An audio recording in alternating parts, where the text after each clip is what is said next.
don't touch because your hands is dirty. So make mui bầm bầm nhậu.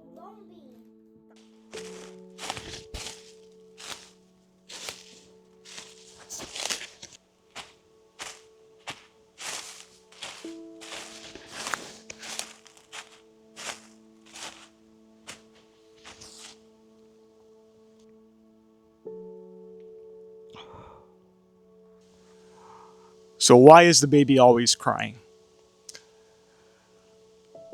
I'm a father of three, and it doesn't matter if it's your first baby or your third baby. Uh, when the baby starts crying, uh, panic starts to set in. And even as a dad of three and someone who's been through week one 3 times, the panic doesn't go away. And sometimes you forget to actually just sit down and actually absorb what your baby is trying to tell you and what the baby is trying to communicate to you. I became a father again for the third time in February of 2025. And that first week, yeah, I want to say it was like riding a bike, but there were some things I still missed. Some things I still got wrong. And I remember one of these nights later in that first week, I remember the baby just didn't sleep, and it was getting up every hour, and I could see the toll it was taking on my wife, and I just wanted to give her a bit of a break. So I took the baby downstairs, and it was like, I want to say 5 a.m. or 4:30 a.m., very early in the morning. And it just wouldn't stop crying. And I did what I always did, or I did what I always do. I have this trick where I put the baby in the car seat, the infant car seat, and I just hold it around the room, and it generally works, and it generally calms the baby down. Um, this is after trying to rock the baby, um, trying to walk around the room with the baby. My last resort is or my second last resort is I put the baby in the car seat and I walk around the house. And that sort of inconsistent movement and the herky jerky, it generally calms down the baby. But this particular morning, I remember it just nothing worked, and so I went to my last resort. And my last resort is usually putting the baby in the car seat and going for a drive. With most of my kids, the drive usually, for the most part, calms them down, and it either puts them to sleep or it at least stabilizes them, right? For lack of a better term. And so I drove. I went to, I think, the only thing that was open at the time, which was McDonald's. Got myself a coffee and, yeah, just kept driving around, and the baby would not stop. Ellie, in this case, my daughter, would not stop crying. Even the drive-through. I remember going through the drive-through to pick up my coffee. The lady at the window just looked at me with this.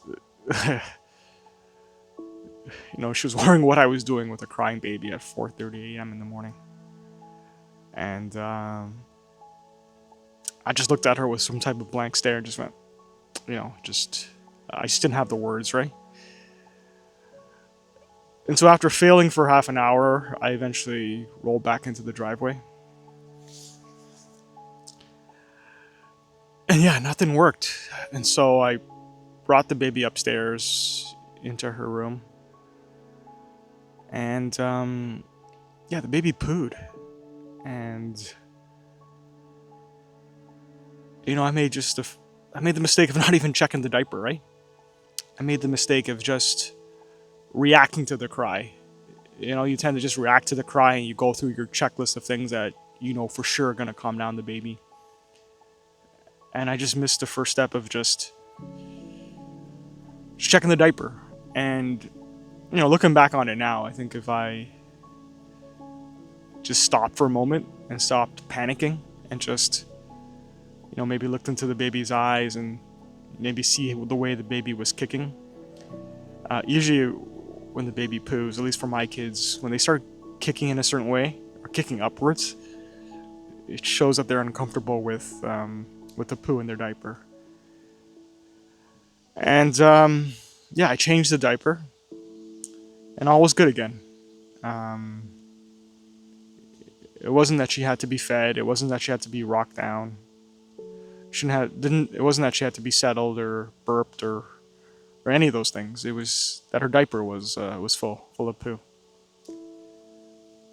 And if I had just taken a moment to slow down and actually,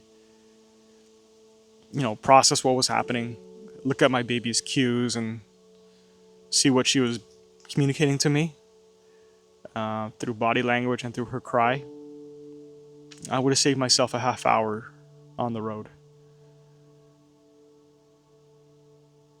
And I think that's the point, right? The point is sometimes when a baby cries, you just tend to ask yourself, what am I doing wrong? But maybe it isn't that. Maybe it's the baby's just trying to communicate with you. It's trying to tell you something. It has no other way of communicating with you.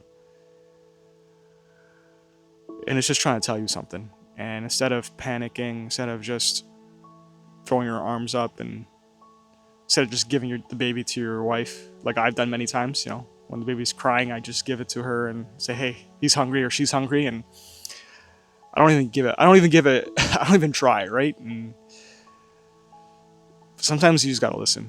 And I got a stark reminder of that back in February. Yeah, she was just trying to tell me something and I didn't listen. Or I didn't want to listen. And it's funny, sometimes I've always been a reactionary person. Sometimes I just want to fix the problem right away. Sometimes when they cry, it's not really a problem. This is just what needs to get done. And so you don't have to race to get the baby to calm down. It's just, okay, what are you telling me? What are you saying? What are you saying in your cry? Is it a cry that's kind of weeding or fading? That might mean you have to take a nap. Sometimes that loud cry, where the baby's kind of licking the lips, means they're thirsty.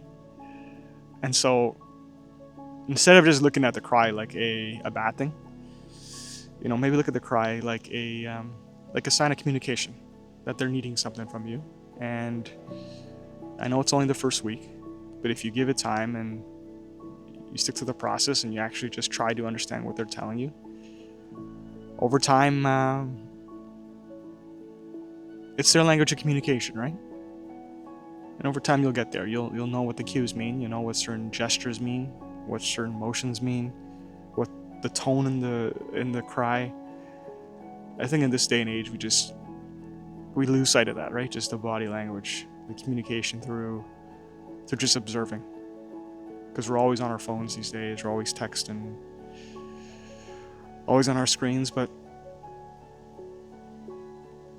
the kids have reminded me that I got to slow down and actually have a conversation with them, learn from their cues, their body language. Because if you get this habit down now, habit of just understanding tone and communication through nonverbal cues, it'll get easier for you as you go through fatherhood. Because kids, they don't always tell you how they feel, even when they do learn to speak. You kind of have to read between the lines. And so the quicker you can, develop the skill of just observing and evaluating emotional tone and strengthening your emotional intelligence, I think the more successful you'll be as a dad in terms of knowing, deciphering what path is the right path to handle a certain situation. Because, my kids don't always tell me how they're feeling. Or they're too embarrassed to say how they feel, or sometimes they just clam up, right? And they don't always tell me. And sometimes I gotta just take a step back and not panic and just, okay, my toddler's throwing a tantrum. let's give them some space and let's try to assess why they're feeling this way. Validating their feelings. And yeah, if you're wondering why your baby's crying, it's as simple as they're communicating. It's not something you did wrong. It's not something you did bad. Embrace it. It's their only way of telling you what they need. And yeah, so this concludes episode number 9. I'm not gonna lie, I've been having a lot of fun with these videos. If you're new here, my name is Brian. I'm a father of 3, like I mentioned earlier. I have a 5-year-old son, a 3-year-old daughter, and an 8-month-old daughter. And fatherhood has been a wild ride. And I'm currently on paternity leave with my 3rd baby. I'm taking an extended leave. And I thought it'd be fun just to make these videos to, go week by week. Kind of go back in time and try to answer questions that I think might help a new dad. Questions that I would have asked when I was in week 1 of fatherhood. And I plan to do these videos for a long time. So we're only on week 1 now. We got one more episode in week 1, and I plan to go through, week 2 as a dad, or week 3 as a dad, or week 4 as a dad, and so on. So, yeah, if you're a new dad and you found this helpful, yeah, that makes it worth it to me. If you found this useful, that means I'm doing the right thing. I'm doing the right thing. So, all right, I'll see you in the next episode.